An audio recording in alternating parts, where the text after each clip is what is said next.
আমার নতুন একটা মিনি ব্লগে তোমাদের সকলকে স্বাগত। আগের দিন যেমন দেখেছিলে বাবার সাথে বিশ্বকর্মা পুজোর বাজার করতে গেছিলাম, তো পরের দিনকার পুজোর জন্য সকাল সকাল উঠে চান করে নিই আর আমি একটু বেরিয়েছিলাম, কারণ পান আর কর্পূরটা কেনা হয়নি, সেটা কিনতে। তো এখানে দোদল সমস্ত পুজোর জোগাড় জান্তি করছিল, আমি আমার ঠাম্মাকেই দোদল বলি।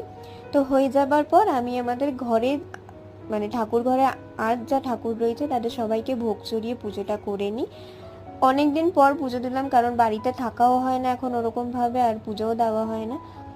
তো আলটিমেটলি ঠাকুর মশাই চলে এসেছিল, কারণ ঠাকুর মশাই বলেছিল 6:30টায় আসবে, বাট এসেছিল 8:30টার পরে।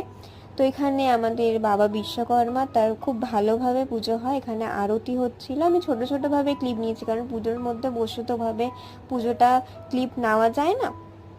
তো ঠাকুর ঘরে ঠাকুরের পুজো হয়ে যাবার পর বাবার বাইক, তারপর ভ্যান, সমস্ত রকম পুজো হয়।